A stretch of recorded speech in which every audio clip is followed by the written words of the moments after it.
தராவீக தொழுகை சம்பந்தமாக ஒரு கேள்வியை கேட்கிறார். தராவீக தொழுகை 20 இல்ல, அது 8 தான் அப்படி என்று ஒரு வாதம்.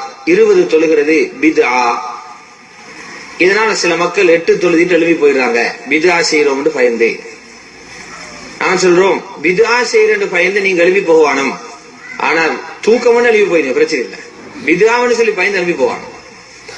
நல்லா விளங்கிக்கோங்க, தராவீஹ் என்ற சொல் இருக்கிறே, இந்த பெயர் இது பிற்காலத்தில் அறிமுகப்படுத்தப்பட்டது. பெயர் யாருக்கும் வைக்கலாமே, அதுல என்ன பிரச்சனை.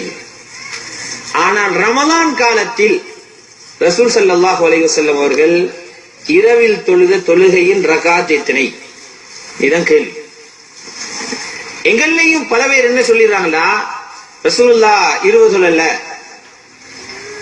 உமர் ரலியல்லாஹு அன்ஹு வந்துதான் 20 உண்டாக்கினாங்க என்று சொன்ன அவனுக்கு அது புடியா போச்சு. எங்கடவங்களும் பிழையாக பதில் சொன்னாங்க. ரசூலுல்லாஹி ஸல்லல்லாஹு அலைஹி வஸல்லம் 20 தான் தொழுதாங்க. நாங்க சொல்றோம் ரசூலுல்லாஹ் 20 தான் தொழுதாங்க, ஆனா ஜமாத்தாக தொழல. உமர் ரலியல்லாஹு அன்ஹு வந்துதான் பள்ளியில ஜமாத்தாக தொழுகிறத உருவாக்கினாங்க. உமர் ரலியல்லாஹு அன்ஹு ஜமாத்தை உருவாக்கினாங்களே தவிர தராவீஹ் 20 உருவாக்கல. தராவீஹ் 20 ரசூலுல்லாஹ் சொல்லுது. இப்னு அப்பாஸ் ரலியல்லாஹு தஆலா சொல்றாங்க, முஸன்னஃப் இப்னு அபி ஷைபாவில் இருக்குது, தபரானியில் இருக்கிறது, பைஹகியில் இருக்கிறது. நம்பரோட கொடுத்தோம். நபி ஸல்லல்லாஹு அலைஹி வஸல்லம் தராவீஹ், அதாவது ரசூலுல்லாஹ் ரமலானுடைய இரவில 20 ரக்காத்தும் வித்ரும் தொழுதார்கள். 20 ரக்காத்தும் வித்ரும் தொழுதார்கள். ஹதீஸில் இருக்கு. இப்னு அப்பாஸ் ரலியல்லாஹு தஆலா சொல்றாங்க. இது எடுத்தோன்னு என்ன சொல்றேன்னா, அந்த ஹதீஸ் பலகீனம்.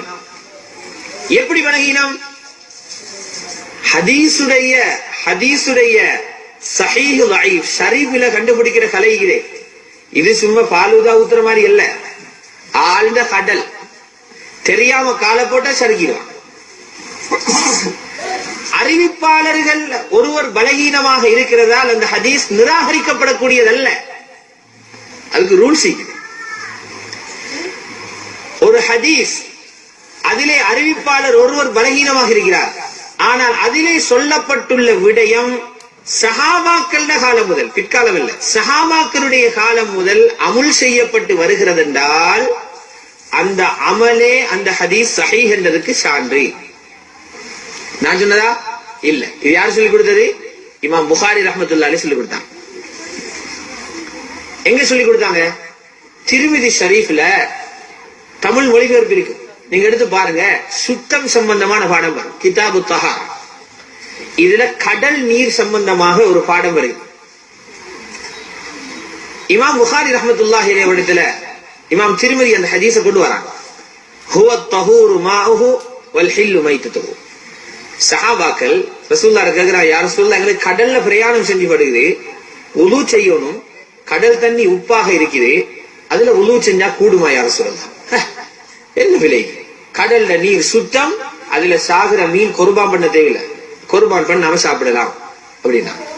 திருமதி இமாம் புகாரில கேக்குறாங்க, இது ஒரு பலகீனமான அறிவிப்பாளர் உள்ள ஹதீஸ் இல்லையா? இதை வச்சா சட்டம் ஏற்றிக்கிறீங்க, கடல் தண்ணி சுத்தம் என்ற சட்டத்தை இந்த பலகீனமான ஹதீஸை வச்சு எடுத்துக்கிறீங்க. இமாம் புகாரி அப்பதான் திருமதி இமாமும் சொல்லிக் கொடுத்தாங்க. திருமதி எவ்வளவு பெரிய அறிஞர், இமாம் திருமதி எவ்வளவு பெரிய அறிஞர். அவருக்கு ஹதீஸுடைய ஒரு முறையை சொல்லிக் கொடுத்தாங்க. ஒரு அமல் சஹாபாக்கள் காலம் முதல் பிரபல்யமாக அமல் செய்யப்பட்டு வருகிறது என்றால் இதிலே உள்ள அறிவிப்பாளர் பலகீனம் என்பது கவனத்தில் கொள்ளப்பட மாட்டாது, பிரபல்யமாக அமல் செய்யப்பட்டதை தான் கவனத்தில் கொள்ளப்படும். ஹதீஸ் அதை வச்சு சஹீஹாகும். இது போல ஹாஃபிஸ் இப்னு அப்துல் பர் ரஹ்மத்துல்லாஹி அலைஹி அவர்கள் அல் இஸ்தித்கார் என்ற நூலில இன்னும் எத்தனையோ ஹதீஸ்களை காட்டுறாங்க. சஹாபாக்கள் காலம் முதல் அமல் செய்யப்பட்டு வந்ததால் அந்த ஹதீஸ் சஹீஹாகிறது. 20 ரக்காத் என்பது ரசூலுல்லாஹ் காலத்தில் தொழப்பட்டது, ஆனால் ஜமாத் இல்லை. ஜமாத் ஹஜ்ரத் உமர் ஏற்படுத்தினாங்க. அடுத்த கேள்வி, யார் 8 சொல்றாங்களோ இவங்களில் உள்ள பலகீனங்களை பாருங்க. அவன் தலையில மலத்தை வச்சுக்கிட்டு மத்தவனை பிழையுங்க. ரமலான் வந்துச்சண்டா மஸ்ஜிதுல 8 ரக்காத் தொழுகிறாங்க. மஸ்ஜிதுல எந்த ஹதீஸ்ல 8 இருக்கிறதோ அங்க மஸ்ஜிதுல சொல்லுதுன்னு இல்ல, அந்த ஹதீஸ்ல ஜமாத்தா தொழுதுன்னு இல்ல. எந்த ஹதீஸில் ரசூலுல்லாஹ் 3 நாள் மஸ்ஜிதுல வந்து தொழுதுட்டு 3ஆம் நாள் ஃபர்லாஹின்னு ஒண்ணு பயந்து போனாங்கன்னு வருகிறது புகாரியில. அந்த ஹதீஸ்ல 8 வரல. 8 இருப்பதில் மஸ்ஜித் இல்லை, ஜமாத் இல்லை. ஜமாத் வந்ததில் 8 இல்லை, முன்னிரவில் தொழுது இல்லை. எப்படி இருக்கிறீங்க? நான் தான் சொல்றேன், ரசூலுல்லாஹ் ரமலானுடைய காலத்துல இஷா தொழுகைக்கு பின்னால மஸ்ஜிதுல மக்களை சேர்த்து 8 ரக்காத்து தொழுவிச்சு ஒரு ஹதீஸ்ல காட்டு கொண்டு வரட்டு வாங்க. சரி, எங்கேயும் கொண்டு வர முடியாது. பலமாக பிடிக்கிறேன்டா ஹஜ்ரத் ஆயிஷா சொல்லிட்டாங்களா, 11 விட கூடவே இல்லை. அது எப்படி சொல்லுவா? ஹஜ்ரத் ஆயிஷா அவ கண்டதை சொல்றா. உம்மு சலமா சொல்றா ரலியல்லாஹு தஆலா அன்ஹா, ரசூலுல்லாஹ் 13 ரக்காத்து தொழுது நான் கண்டேன்.